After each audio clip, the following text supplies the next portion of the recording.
तो hello everyone. आज अपन start करने जा रहे हैं टेक्स्ट बुक के मॉक का जो सीरीज चल रही थी उसमें 10th नंबर के पेपर का सॉल्यूशन। स्टार्ट करते हैं पहले नंबर के क्वेश्चन से। देखिएगा, अब इसके अंदर क्या है, ये एक्सप्रेशन दे रखा है x के बराबर, ये दे रखा है y के बराबर, X square plus Y square की वैल्यू पूछ रहा है। तो ऑब्वियसली क्या करेंगे, इसका स्क्वायर और इसका स्क्वायर। तो देखो, अब बार बार लिख के टाइम वेस्ट नहीं करना। एक तो एग्जाम में भाई मेरे को पता है इसका स्क्वायर करूंगा तो 16 को स्क्वायर थीटा आएगा, यहाँ से 16 साइन स्क्वायर थीटा आएगा। तो दोनों जुड़ेंगे, 16 अगर कॉमन आएगा तो cos square theta plus sine square theta 1 बन जाएगा, यानी एक तो 16 मिल गया। अब देखो, यहाँ से 9 साइन स्क्वायर थीटा, यहाँ से 9 cos स्क्वायर थीटा, फिर जुड़ेंगे, 9 बाहर आएगा वो 1 बन जाएगा, 9 आ जाएगा। अब यहाँ से देखो 2ab वाली टर्म आएगी, तो प्लस में 2ab आएगा और यहाँ से माइनस 2ab आएगा, दोनों कट जाएंगे जब जुड़ेंगे जब, यानी कि ये बराबर आ जाएगा X square plus Y square के। यही मेरे को निकालना था, 25 आंसर आ जाएगा बिना सोल्व किए, बिना एकदम इजीली आंसर आ गया। आओ सेकंड नंबर पे। एक ग्रुप ऑफ मैन है जिसने डिसाइड किया एक काम को 10 दिन में करने के लिए। सीरियसली रिपीटेड क्वेश्चन है, एमडीएच का क्वेश्चन है, और ये फेज 13 वाली शिफ्ट में डायरेक्ट सेम क्वेश्चन पूछा गया है, बस डेटा चेंज था उसके अंदर। तो इसको अच्छे से समझो कि एक ग्रुप ऑफ मैन है जिसने डिसाइड किया एक काम को 10 दिन में करने के लिए।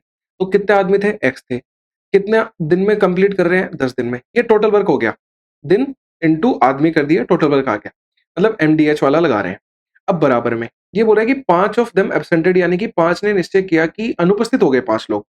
तो एक्स लोग थे, उसमें से 5 अगर रह गए। भाई इस कंसेप्ट को सीखने की कोशिश करना, क्योंकि आगे क्वेश्चन आएगा उसमें वो 5 एब्सेंट की जगह पे 5 नए लोग भी ला सकता है, कुछ भी कर सकता है। तो अब वो चीज घुमाई भी नहीं है, वो चीज उसने क्या किया, तरीका बदल दिया है। आप उस अकॉर्डिंगली वर्क कर जाओगे इस पे, ठीक है।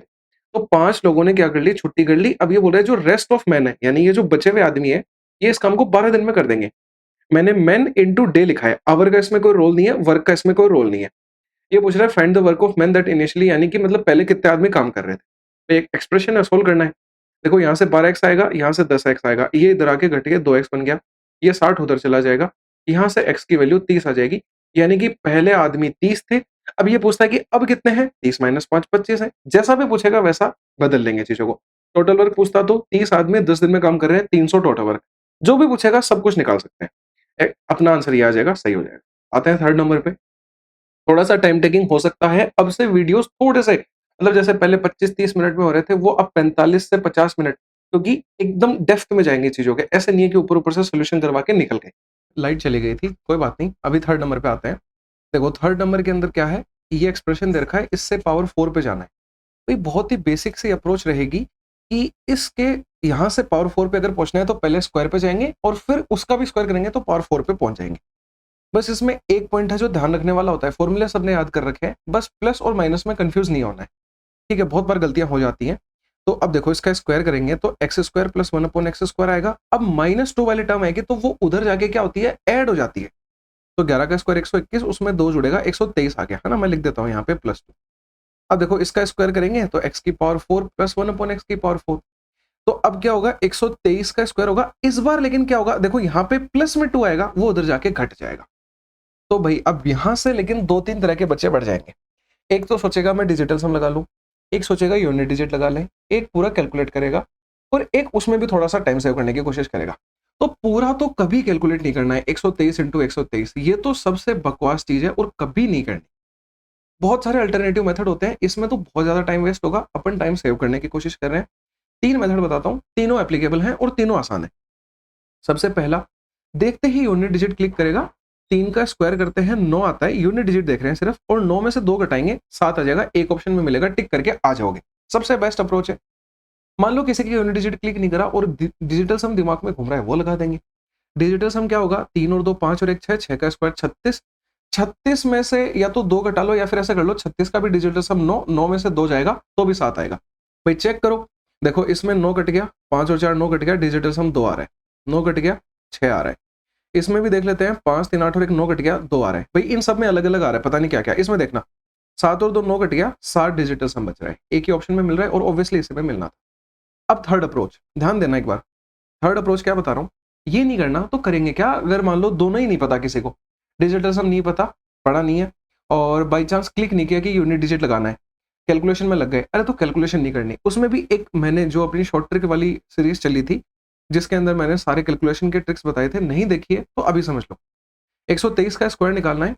123 ये देखो 100 से कितना बड़ा है, 23 बड़ा है, इसमें 23 ही और जोड़ दो। 123 में 23 जोड़ेंगे 146 आ जाएगा। अब 23 जोड़ा है ना, तो 23 का स्क्वायर इसमें ऐड करो, मतलब आगे लिख दो इसके।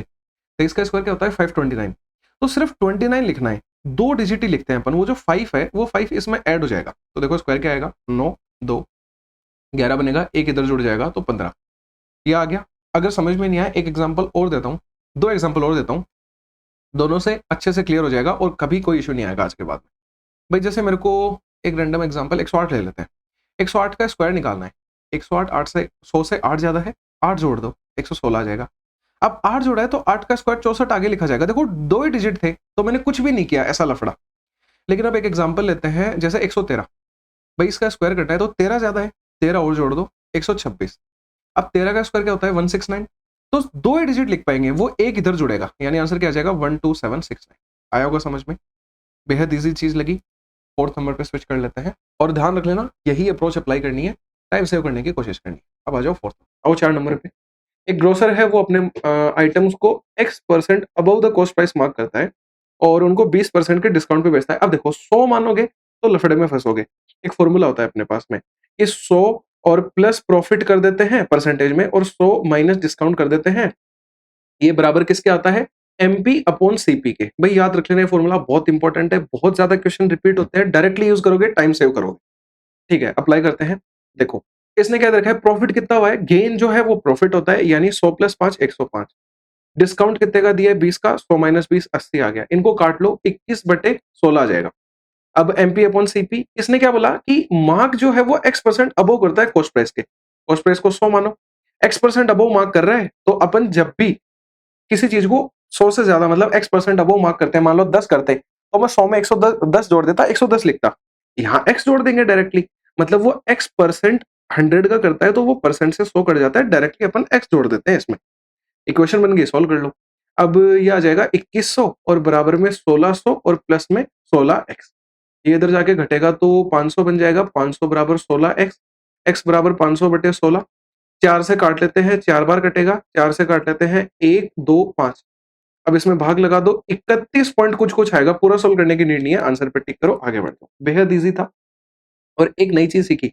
हर एक क्वेश्चन में ऐसे सोचा करो कि एक मैं क्या नई चीज सीख लूं।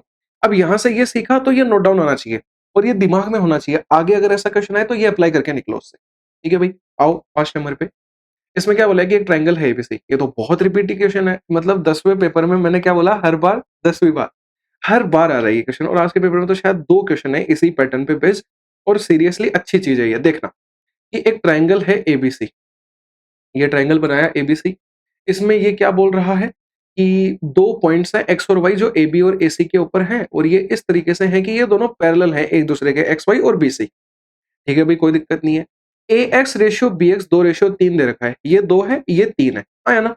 अब क्या बोल रहा है कि रेशियो बताओ area of A X Y और ए बी सी, छोटे ट्रायंगल का बड़े ट्रायंगल के साथ।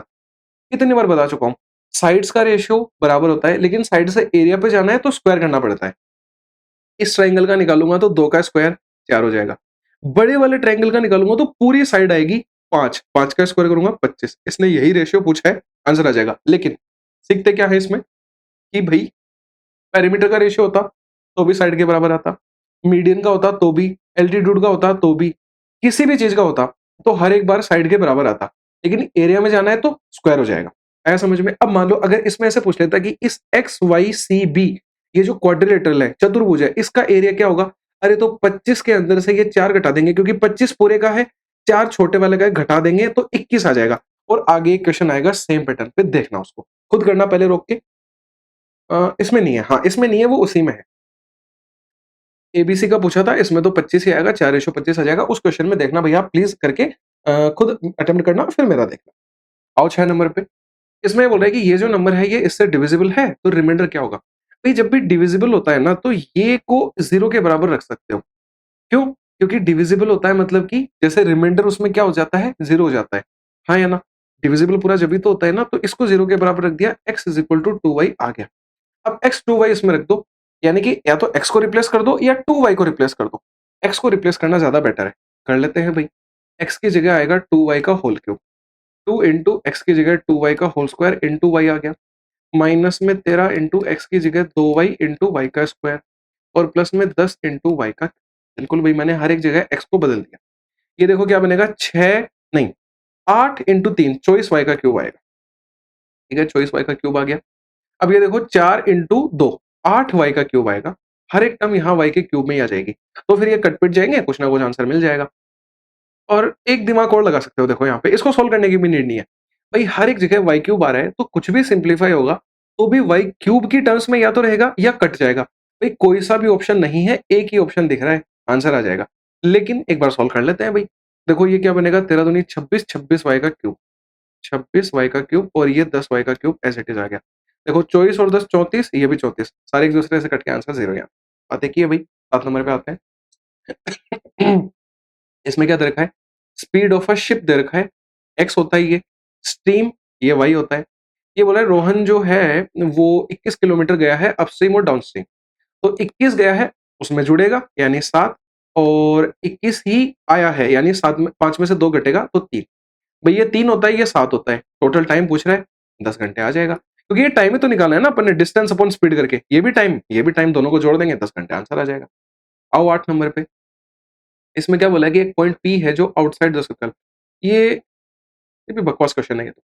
एक पॉइंट पी है जो सर्कल के बाहर लाई करता है, यानी कि यहाँ पॉइंट पी है, एक टेंजेंट डाली गई है इससे, और इसने क्या बोला कि ये सर्कल को ए पॉइंट पे टच करती है। अब इसके अंदर क्या बोला है कि एक सीकेंट है पी से जो बी और सी पे कट करती है। सीकेंट ऐसे होती है, बी पे और सी पे कट करती है। इसने बताया पी ए की वैल्यू 12 है, पी सी पूरा 16 है। ठीक है, लेंथ ऑफ कोड बीसी पूछ रहा है। इजी क्वेश्चन है। देखो एक छोटी सी थ्योरम होती है, क्या होती है कि पीबी इंटू पीसी, ये ध्यान रख लेना बस, इसमें पीबी इंटू पीसी आएगा पूरा, पीबी इंटू पीसी, और बराबर में क्या होता है, पी ए का स्क्वायर होता है। हाँ या ना। अब ऐसे ही एक और होती है, जब ये वाला होता है तो उसमें मान लो ये ओ है, ये ए बी है, ये सी डी है, तो ओ ए इंटू ओ बी बराबर ओ सी इंटू ओ डी। इसमें क्या होता है भाई, पीबी इंटू पीसी हो जाएगा, पहले छोटा फिर पूरा बड़ा, और इसके स्क्वायर के बराबर हो जाएगा। ठीक है, आसान सी थ्योरम है। लगा देते हैं, पीबी की वैल्यू को एक्स मान लो, एक्स इंटू 16, एक्स इंटू 16 बराबर में पी ए का स्क्वायर यानी 144। ये इससे कटेगा 9 बार, एक्स की वैल्यू 9 आ गई, लेकिन इसने एक्स नहीं पूछा। देखो 9 ऑप्शन में मिलेगा और करके भी आएंगे बहुत सारे। इसने क्या पूछा, कोड बीसी। अरे पूरी 16 थी, 9 उसमें से घटाओगे 7 आंसर आएगा। आया समझ में। 9 पे क्रॉस मार देते हैं, देख लेना। ठीक है भाई, 9 नंबर पे आओ। फुल प्रोपोर्शनल, 3 चीजें सिखाऊंगा इसके अंदर। क्या होता है, एक तो थर्ड प्रोपोर्शनल होता है जो होता है बी स्क्वायर अपॉन ए, एक होता है फोर्थ प्रोपोर्शनल जो होता है बी इंटू सी अपॉन ए, और एक क्या होता है मीन प्रोपोर्शनल। मीन प्रोपोर्शनल होता है रूट में ए। तीनों फॉर्मूले बहुत आसान है, क्वेश्चन आता ही आता है। अप्लाई कर लेते हैं, इसको इससे गुणा करके इसका भाग लगाना है। तो क्या आ जाएगा, 0.84 इंटू 32 और बटे 0.48। भाई पॉइंट से पॉइंट कट जाएगा, कोई दिक्कत नहीं है।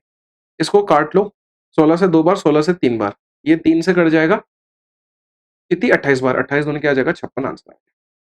आओ 10 नंबर के ऊपर चलते हैं। बेसिक कैलकुलेशन का सवाल है, बोर्ड मास लगाना है, पहले ब्रैकेट सॉल्व होंगे फिर ऑफ, सबको पता है, सबने कर भी लिया होगा, फिर भी बता देता हूँ एक बार। देखो इंटू 6 बटे ये आएगा, मतलब ये जैसे गुणा में बदलेंगे तो उल्टा हो जाएगा, यानी क्या आ जाएगा 21 बटे 46 इंटू 6। अब इसको सॉल्व मत करो, आगे ऑफ लग रखा है तो गुणा ही कर लेते हैं, डायरेक्टली 23 बटे 42 आ जाएगा। अब ये चीज एक बार में सॉल्व होगी तो 24 का ये स्क्वायर होता है।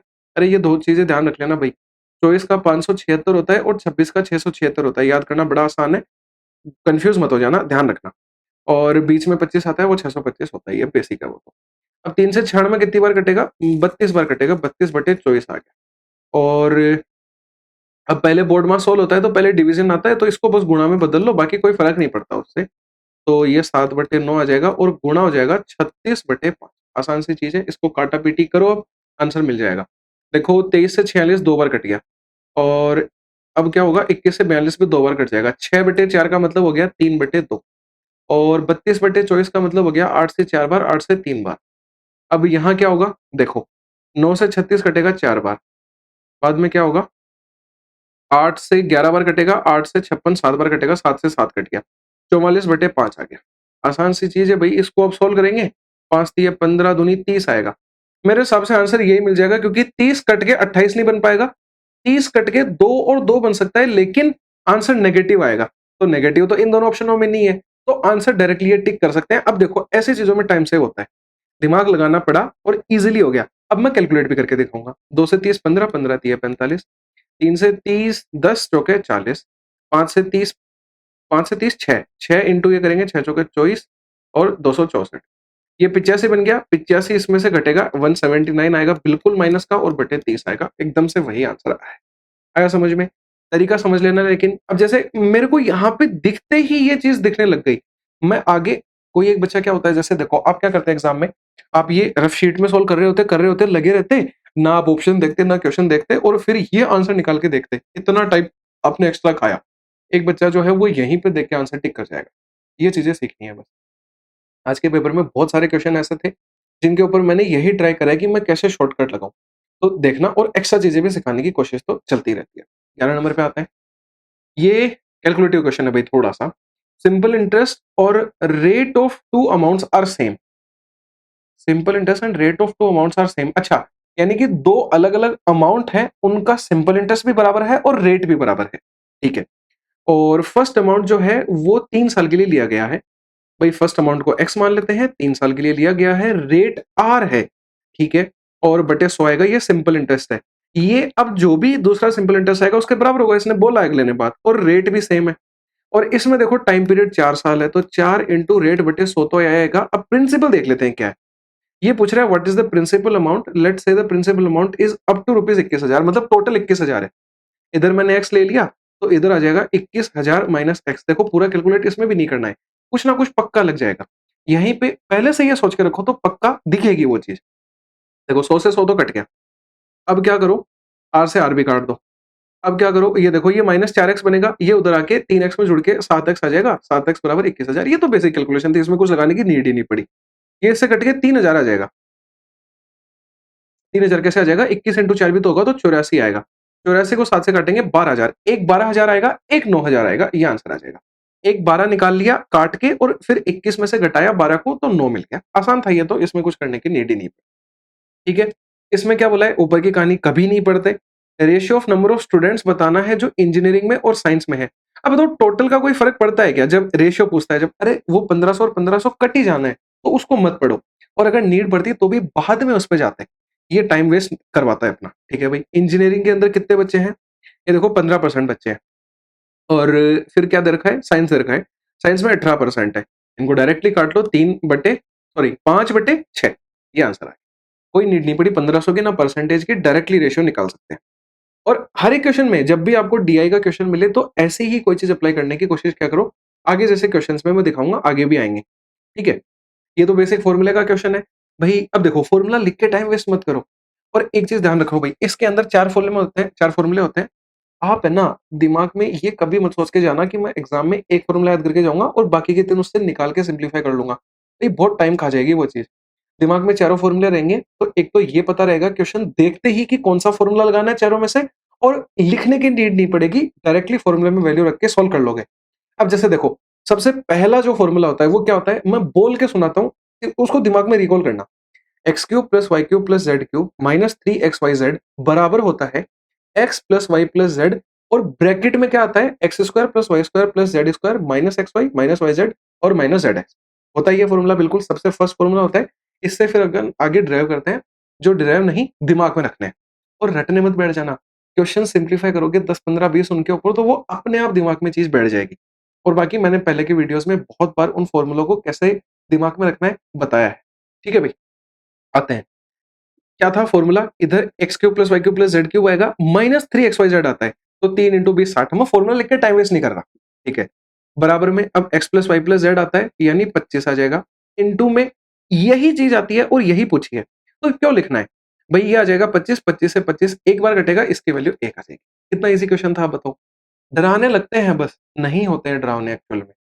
बादल जो गरजने वाले होते हैं वो बरसते नहीं है, वही चीज है कि डरावना लग रहा है पर है नहीं, डायरेक्टली हो जाता है आराम से। आओ भाई 14 नंबर पे। आसान क्वेश्चन है, कंसेप्चुअल क्वेश्चन है। अब इस तरह का क्वेश्चन जो है एडिक्विटी वाले पेपर्स में ज्यादा देखने को मिल रहा है। कुछ नहीं है लेकिन बहुत आसान है। देखो एक कार है जो बेंगलुरु से स्टार्ट हुई 8:30 बजे, और एक प्लेस है जो 300 किलोमीटर अवे है बेंगलुरु से, वहां 12:30 बजे पहुंचती है। भाई 8:30 बजे शुरू हुई है और यहाँ पहुंच रही है 12:30 बजे, और ये प्लेस है जो है वो 300 किलोमीटर दूर है इससे, कोई दिक्कत नहीं है। 10:30 बजे उस ड्राइवर को पता चला कि उसने सिर्फ 40% ही दूरी कवर करी है। 10:30 बजे उसने 40%, 300 का 40%, यही सॉल्व कर लो, 120 आ जाएगा। क्यों? क्योंकि मैंने 4% निकाल लिया, 0-0 से तो कट ही जाना है, 120 आ गया। भई इधर 120 है तो अब 180 बच गया, ठीक है, कॉमन सेंस लग रहा है इतना। अब क्या बोल रहा है कि उसकी स्पीड ऑफ द कार कितनी उसको इंक्रीज़ करनी पड़ेगी ताकि वो स्टिपुलेटेड टाइम में यानी कि जो फिक्स टाइम था उस पे पहुँच पाए।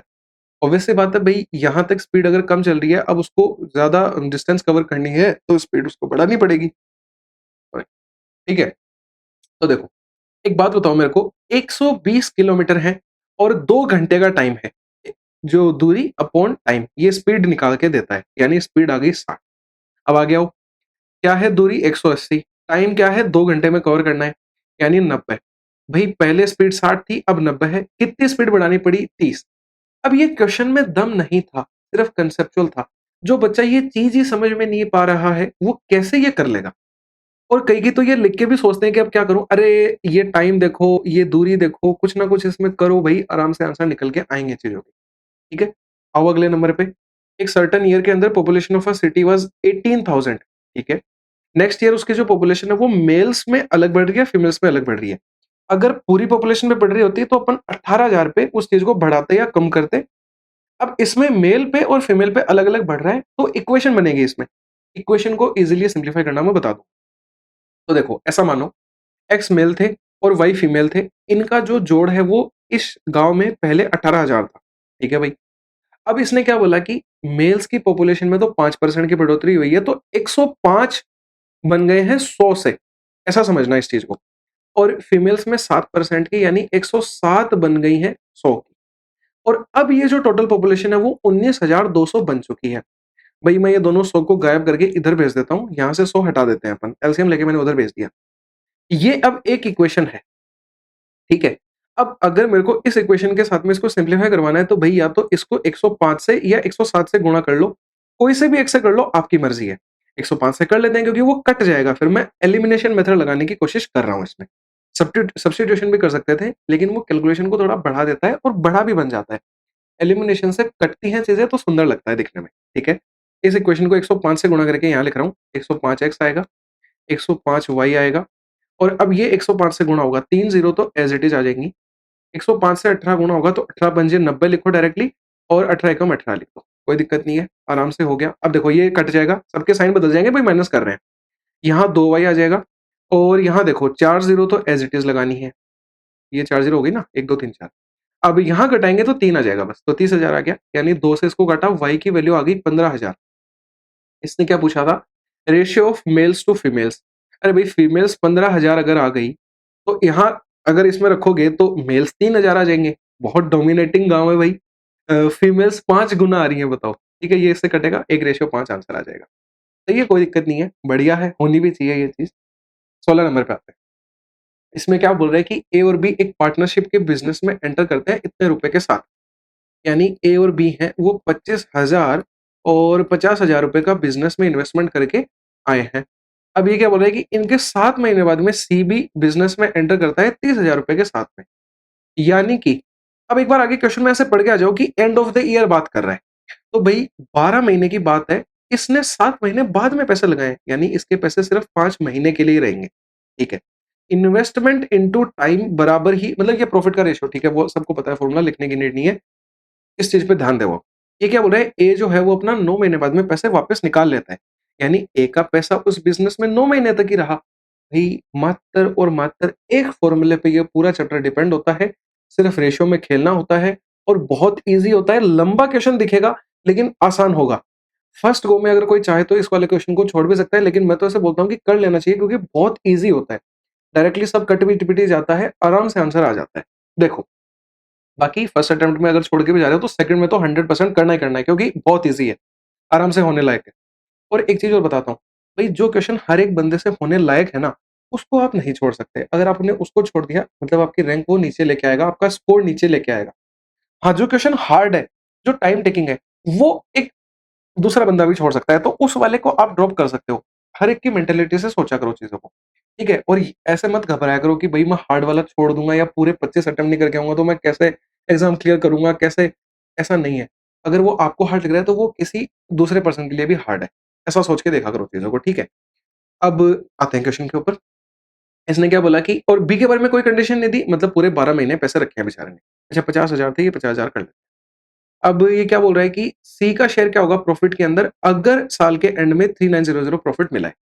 भाई 3900 जो भी है वो पूरी प्रॉफिट सबका मिला के है, बाद में आ जाएंगे उस चीज़ पे लिख के रख लिया। और सी का पूछ रहे हैं, सी का देख लेंगे बाद में, जो भी होगा वो रेशियो निकाल लेंगे। मैं वैल्यू बटा किसकी गुणा चाहिए जिसकी लगाने वाला हूँ। पहले इस रेशियो को सॉल्व करो और इसको आसान बनाओ।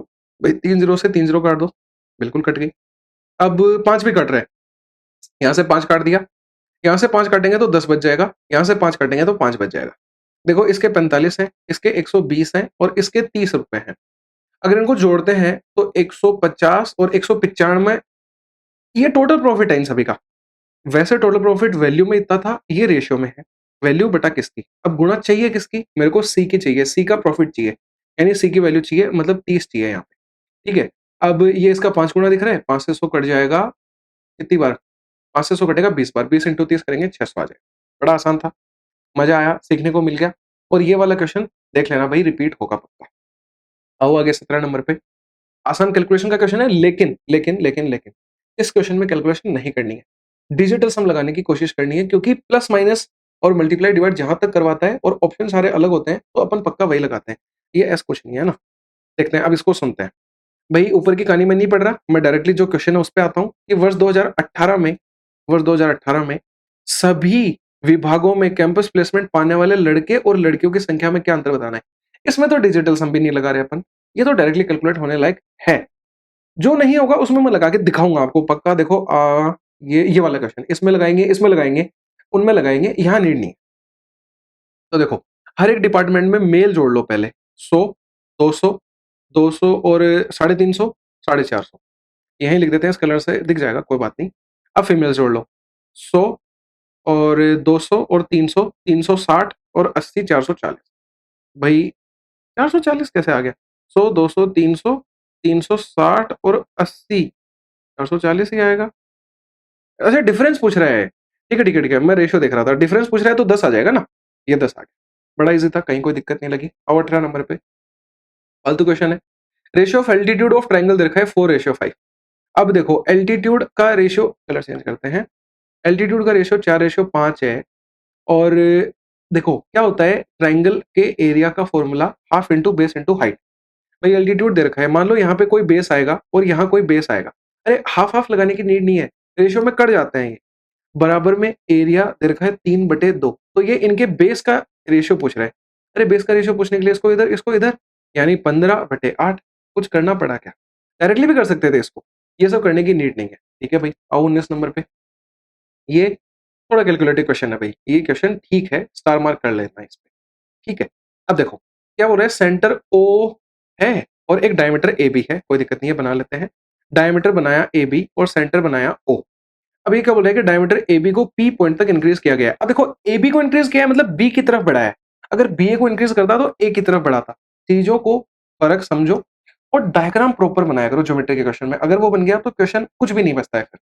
अब देखो क्या बोला है, फ्रॉम पॉइंट पी, ये पॉइंट पी था, इस पॉइंट पी से एक टेंजेंट पीटी डाली गई है, ये टेंजेंट है, ये पीटी है।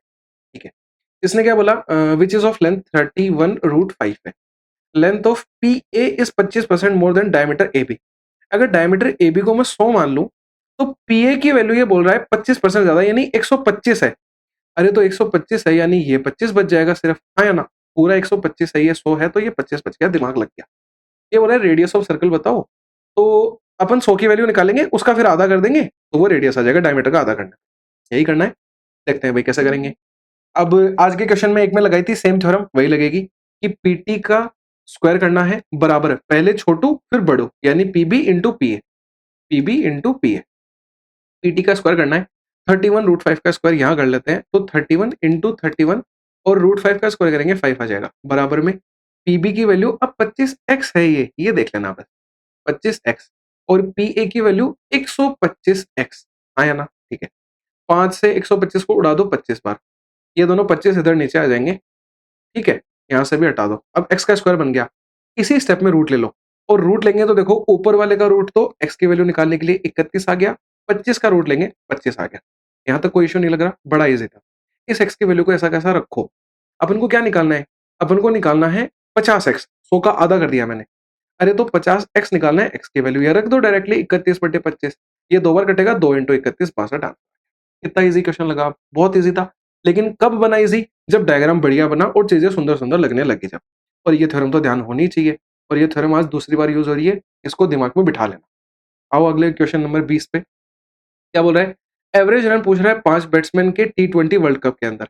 भैया टी20 वर्ल्ड कप है, इनका एवरेज पूछ रहा है। अब बताओ, जोड़ना पड़ेगा और 5 का भाग लगाना पड़ेगा। अब इतनी वैल्यूज़ को जोड़ना थोड़ा-सा मशक्कत का काम है। डिजिटल सम की हेल्प लेंगे। देखना कैसे लेंगे। 8 और 10 का जोड़ 1। मैं डिजिटल सम बहुत अच्छे से समझा चुका हूँ, एक वीडियो बनाया था मैंने। अगर कोई चाहे तो वो जाके चेक कर सकता है। अब इतनी सी देर में तो वो पूरा कांसेप्ट तो नहीं सिखा सकता। अप्लाई करूँगा, समझ में आ रहा है वेल एंड गुड है, नहीं आ रहा वो वीडियो देख लेना। देखो 8 और 10 होता है, 10 का 1 बन गया। 5 और 1 6 होता है, 6 और 1 7 बन गया। 7 और 2 9 कट गए, अब सिर्फ 6 बच गया। 6 और 6 12, 12 और 2 14, 14 का 5 बन गया। मैं डिजिट्स को जोड़ते जा रहा हूँ, 5 बन गया ना, 5 3 8, 8 और 7 15, 15 का फिर 6 बन जाएगा, यानी इनका डिजिटल सम 6 आएगा। मैं यहाँ लिख रहा हूँ सबका। 8 और 2 10, 10 का 1, 1 और 3 4, 4 और 4 8 और 1 9, अभी तक कट गया पूरा। 5 और 1 6, 6 और 3 9 भी कट गया, सिर्फ 8 बच गया। समझ में आ रहा है? 9 बनते ही कटते जाएगा। 6 और 3 9 कट गया, 2 और 2 4, 4 और 5 9, फिर पूरा कट गया। 8 और 3 11, 11 और 2 13, 13 और 5 18, 18 का तो 9 आएगा, ये पूरे कट जाएगा कि इसमें कुछ आएगा ही नहीं, 0 लिख दो चाहे। अब इसमें देखो 4 और 1 5, 5 और 5 10, 10 का 1, 1 और 2 3, 3 और 3 6 आ जाएगा, 9 तो कट ही जाएगा।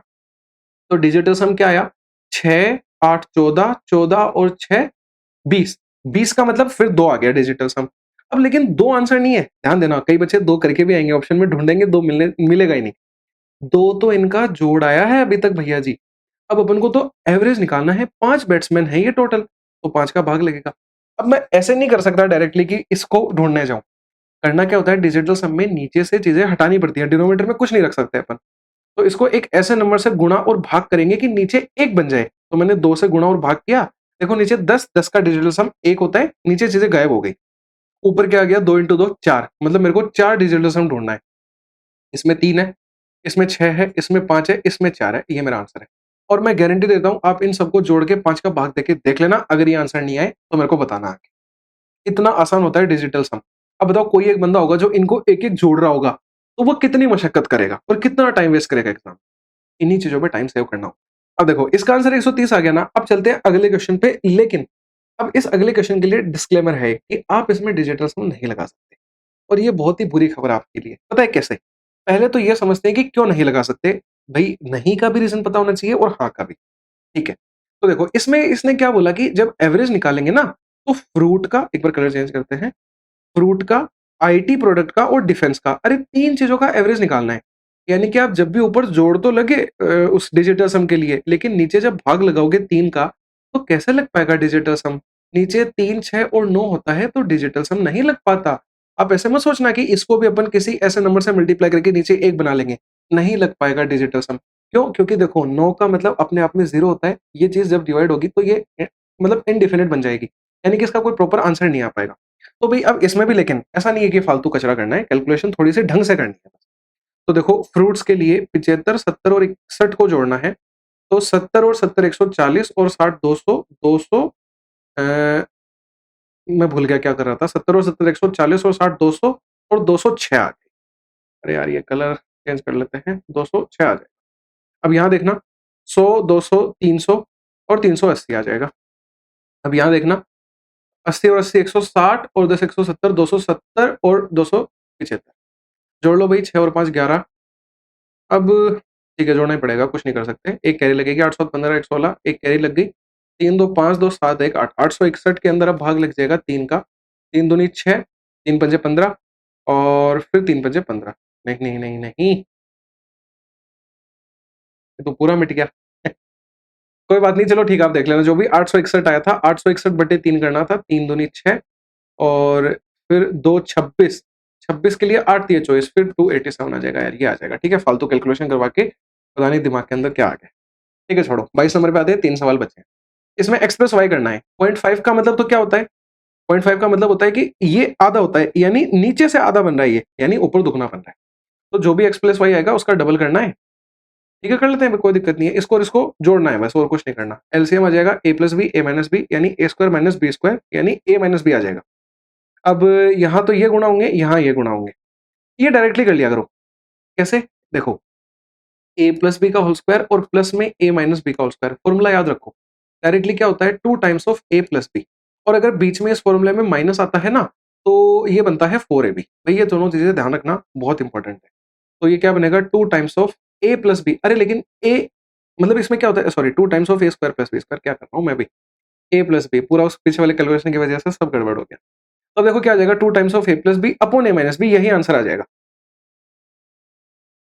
लेकिन कैसे? इसका डबल भी तो करना है, तो 4 आएगा ना, ये आंसर आएगा। अरे यही आएगा 4 टाइम। ठीक है, सॉरी फॉर द मिस्टेक, मतलब 1 सेकंड के लिए बस। ठीक है, आओ 23 नंबर पे। एक सॉलिड मेटालिक क्यूबॉइड है जिसकी लेंथ, ब्रेड्थ और हाइट दे रखी है 11, 8 और 6। ये मल्टीप्लाई मैंने क्यों लिखा? क्योंकि मेल्ट एंड रिकास्ट वर्ड मेरे को दिख गया था। जब भी चीज़ पिघला के बनाते हैं तो वॉल्यूम ले लेते हैं, मैंने इसकी वॉल्यूम लिख दी। अब इसको किस में पिघलाया? कोन में। कोन की वॉल्यूम क्या होती है? 1/3, पाई का मतलब 22/7 इंटू रेडियस का स्क्वायर इंटू हाइट, हाइट 14 है, 14 लिख दी। इसको गुणा भाग कर लो, आंसर आ जाएगा डायरेक्टली, कोई दिक्कत नहीं है। छोटी आसान कैलकुलेशन होती है तो कर लिया करो, घबराया मत करो। 3 से 7 से 14 कट गया 2 बार। अब क्या करो? 2 से काट दो 6 को 3 बार, ठीक है। 11 से 22 को काट दो 2 बार, 2 से 8 को काट दो 4 बार। 4 तिया 12, 12 तिया 36, 36 का रूट लेंगे, 6 आंसर आ जाएगा। ठीक है भाई, 24 नंबर पे आते हैं। Average monthly income of P और क्यू इतनी है। टोटल इनकम निकालेंगे तो डायरेक्टली लिखते जाओ, इसका दुगना हो जाएगा। तो 0, 5 दूनी 10, 5 दूनी 10। क्यू और आर की, इसका दुगना हो जाएगा यानी 0।